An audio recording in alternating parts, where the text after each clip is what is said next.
নমস্কাৰ মই বিপ্লৱ দাস আৰু এই ভিডিঅ'টোত মই আজি আপোনালোকৰ লগত ডিসকাশন কৰিম 2018 যেতিয়া মই কৰ্পোৰেট ফিল্ডত কাম কৰি আছিলো তো সেই কৰ্পোৰেট ফিল্ডত যেটো মই শিকিছো তেনেকুৱা চাৰিটা পইণ্ট যেটো আমাক আহি থকা দিনত গ্ৰোথ কৰিবলৈ আৰু আগবাঢ়ি যাবলৈ আমাক সহায় কৰিব তো তেনেকুৱা চাৰিটা পইণ্ট মই আপোনালোকৰ লগত ডিসকাশন কৰিম ডেফিনেটলি আপোনালোকে এই ভিডিঅ'টো ভাল পাব আৰু ভিডিঅ'টো সম্পূৰ্ণকৈ চাব তো প্ৰথম পইণ্টটো আছিল মাইন্ডসেট যেতিয়া আমি ট্ৰেইনিং লওঁ প্ৰায় আমাৰ 21 দিন নে 15 দিনৰ আমাৰ ট্ৰেইনিং আছিল আৰু ট্ৰেইনিংত বিভিন্ন বস্তুবোৰ আমাক বুজাইছিল বিভিন্ন বস্তুবোৰ আমাক শিকাইছিল তাত আৰু এটা বস্তু আমাক দেখাইছিল যে আজি আমি যেটো পজিশন পাম মানে একদম ফিল্ড ওয়ার্ক আমি এটা পজিশন পাম তাৰ পাছত আমি as a assistant branch manager তাৰ পাছত ব্ৰাঞ্চ ম্যানেজাৰ তাৰ পাছত ট্ৰেইনিং হেড এনেকুৱা ডিফাৰেন্ট সেগমেন্টত আমি যাব পাৰো তো সেই বস্তুটো তেওঁলোকে বুজাই দিছিল আৰু বুজাই দিয়াৰ পাছত আমাক এপয়েন্টমেন্টবোৰ দিছিল বিভিন্ন ডিস্ট্ৰিক্টত তো স্টাৰ্টিংতে যেতিয়া আমি ট্ৰেইনিং কমপ্লিট হলো তাত আমি এটা বস্তু দেখা পাইছো যে ইয়াৰ বাই ইয়াৰ আমি যদি ভালকে কাম কৰো তেনেহলে আমাৰ গ্ৰোথ হ'ব তো সেইটো জায়গা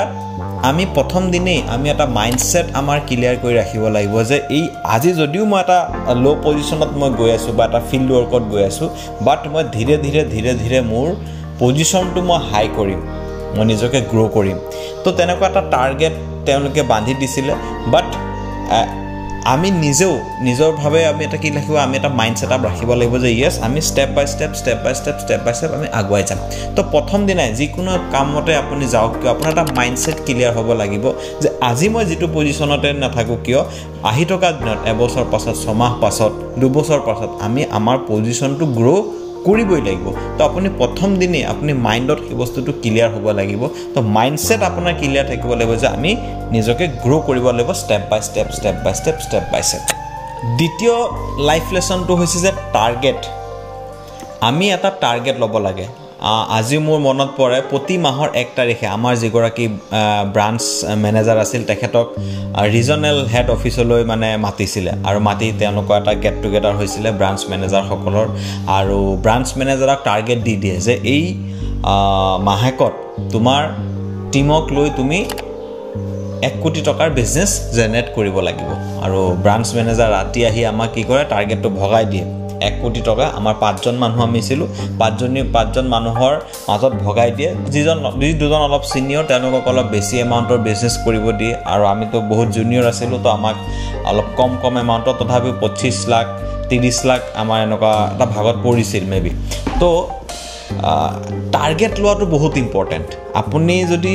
গ্ৰোথটো চাব বিচাৰে নিজকে যদি চাব বিচাৰে এটা সাকসেসফুল পজিশনত তো তেনেহলে আপুনি এটা টাৰ্গেট লৈ কাম কৰিব লাগিব মান্থলি টাৰ্গেট হ'ব পাৰে 3 মহীয়া টাৰ্গেট হ'ব পাৰে 6 মাহৰ টাৰ্গেট হ'ব পাৰে এবছৰ টাৰ্গেট হ'ব পাৰে বা 5 বছৰৰ এটা পৰিকল্পনা হ'ব পাৰে তো আপুনি এটা টাৰ্গেট লৈ যেতিয়ালৈকে আপুনি কাম নকৰে কিন্তু আপোনাৰ গ্ৰোথটো আপুনি ভালকে দেখা নাপাব আপুনি মেজাৰ কৰিব নোৱাৰিব যে আপুনি কিমান গ্ৰোথ কৰিছে কেনেকৈ গ্ৰোথ কৰিছে আপুনি হসাকে গ্ৰোথ কৰি আছে না নাই আপুনি পিছতে পৰি আছে নেকি তো টাৰ্গেট ইজ মোস্ট ইম্পৰ্টেন্ট আপুনি যিকোনো ফিল্ডতে থাকক আপুনি যদি টাৰ্গেট লৈ কাম নকৰে তেনেহলে আপোনাৰ কাম কেতিয়াও সঠিক নহয় ভাল নহয় আৰু যদি আপুনি এটা টাৰ্গেট লৈ কাম কৰে তেনেহলে আপোনাৰ টাইমও বাছে আপুনি নিজকে মেজাৰো কৰিব পাৰে যে ইয়েস মই মোৰ পটেনশিয়ালটো ব্যৱহাৰ কৰিছো নে নাই তো টাৰ্গেট বহুত ইম্পৰ্টেন্ট তো টাৰ্গেট আমি লবই লাগিব আমি যিয়ে কাম নকৰো কিয় 3 নম্বৰ পইণ্টটো হৈছে আমি থাকিব লাগিব অনেষ্টি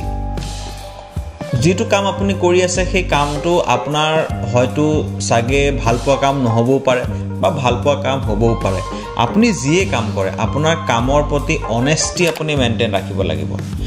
এট দ্যাট মোমেন্ট সেই সময়ত হয়তো মোৰ কৰ্পোৰেট লাইফৰ কাম মই ইমান ভাল নাপাওঁ মই ট্ৰেইনিং কৰা বা ঘূৰি ফুৰা কামবোৰ বেছি ভাল পাওঁ তো হেতু জায়গা তথাপি মই সেই কামত মই একসেপ্ট কৰি লৈছিলো যে এটা মই এটো ফিল্ডতে মই কেৰিয়াৰ এটা বনাম বা মই আগবাঢ়ি যাম তো মই অনেষ্টলি যি কেদিন মই কাম কৰিছো গুটেই কেদিন মই অনেষ্টলি কাম কৰিছো হেতু মই ক'ব পাৰো যে কোনো দিন মই ধৰক কামত ফাকি দিয়া নাই কোনো দিন মই এক্সকিউজ দিয়া নাই যে কাম নকৰো বুলি বা কিবা ভুল কৰিছো বুলি ভুলটো বা বেলেগ কথা বাট কিবা জানি বুজি কামখিনি কৰা নাই তেনেকুৱা কেতিয়াও হোৱা নাই যিমান দূৰ পাৰিছোঁ যেনেকৈ পাৰিছোঁ মই 100% কামখিনি কৰিবৰ কাৰণে চেষ্টা কৰিছোঁ তো সেইটো জেগাত আপুনি কি থাকিব লাগিব আপুনি যিয়ে কাম পাইছে আপোনাৰ মনৰ পচন্দৰ কাম হওক বা নহওক কাৰণ আপুনি মনৰ পচন্দৰ কাম নহ'লেও আপুনি আপোনাৰ সংসাৰ চলাবলৈ আপুনি আপোনাৰ কেৰিয়াৰ বনাবলৈ তো আপুনি কাম কৰিবই লাগিব তো অনেষ্টলি আপুনি আপোনাৰ কামখিনি আগবঢ়াব লাগিব তো এইটো এটা মানে গুড লাইফ লেসন আজি ডেটতো মই যিখিনি কাম কৰোঁ অনেষ্টলি মই কামখিনি কৰিবলৈ চেষ্টা কৰোঁ তো আমি যিমান অনেষ্ট হ'ব পাৰিম সিমান আমাৰ কাম আৰু ভাল হ'ব 4 নম্বৰ পইণ্টটো হৈছে বিলিভ ইন গড যেতিয়া আপুনি কাম কৰি আগবাঢ়ি থাকে আপুনি অনেষ্টলি কাম কৰে আৰু কিবা কাৰণত ধৰক আপোনাৰ সেই জেগাত সাকসেসফুল হোৱা নাই বা আপুনি সেই জায়গাৰ পৰা আতৰিব লগা হ'ল কাৰণ মই 3 মাহ কাম কৰাৰ পাছত এনেকুৱা কোচ কন্ডিশন হৈছিল বা মোৰ বহুতে মোৰ ওপৰত কৈছিল যে নাই মানুহজনেতো ইমান ঠিক কাম কৰা নাই মোৰ ওপৰত কিছুমানে বদনাম উলিয়াই দিছিল তো তেনেকুৱা ধৰণৰ হৈছিল আৰু সেই কাৰণে মই ৰিজাইন দি গুছি আহিলো কাৰণ মিছা অপমান আপুনি সহ্য কৰিব নোৱাৰিব তো ডেফিনেটলি মই বিশেষ একো যুদ্ধ কৰা নাই মই ৰিজাইন দি গুছি আহিলো আৰু মই বিশ্বাস ৰাখিছিলো যে যি হ'ব নেক্সট কিবা এটা ভালেই হ'ব আৰু সেই হিচাপত আজি মই দেখা পাওঁ ভগৱানৰ ওপৰত বিশ্বাস আছিল আজি মই এটা বেলেগ পজিশনত আছো গোটেই অসমত আজি আমি কাম কৰি আছো আৰু মই যদি পেমেন্টৰ কথা কওঁ তাৰ তুলনাত তাতকৈ ডাবল ট্ৰিপল ইনকাম আজি আমাৰ চলি আছে মান সম্মানৰ যদি কথা কওঁ তাতকৈ ডাবল ট্ৰিপলত মান সম্মান ভগৱানৰ কৃপাত এখিনি হৈছে তো কথাটো হ'ল যে কি আপুনি আপোনাৰ কাম অনেষ্টলি কৰি যাওক 3 নম্বৰ পইণ্টত মই ডিসকাশন কৰিছিলো 4 নম্বৰ হৈছে বিলিভ ইন গড আপুনি ভগৱানৰ ওপৰত বিশ্বাস ৰাখক তেখেতে আপোনাৰ কাৰণে বিগাৰ প্ল্যান আপুনি কৰি ৰাখিব আপুনি ভাবিব যে এটা বহুত কষ্ট হৈ আছে কিবা হৈছে বাট তেখেতে আপোনাৰ কাৰণে আপোনাতকৈও ডাঙৰ কিবা প্ল্যান তেখেতে আপোনাৰ কাৰণে বনাই ৰাখিব তো গতিকে আপুনি ভগৱানৰ ওপৰত বিশ্বাস কৰক আৰু আপোনাৰ কামখিনি আগুৱাই লৈ যাওক সব আপোনাৰ লগতো ভাল হ'ব এই 4টা পইণ্ট আমি ধ্যান দিব লাগিব প্ৰথমটো হৈছে আমি এটা মাইন্ড সেটআপ লৈ কাম কৰিব লাগিব দ্বিতীয়টো হৈছে আমি এটা টাৰ্গেট লৈ কাম কৰিব লাগিব তৃতীয়টো হৈছে অনেষ্টলি আমি কাম কৰিব লাগিব 4 নম্বৰটো হৈছে বিলিভ ইন গড আপুনি ভগৱানৰ ওপৰত ভৰসা ৰাখক আপোনাৰ লগতো ভালেই হ'ব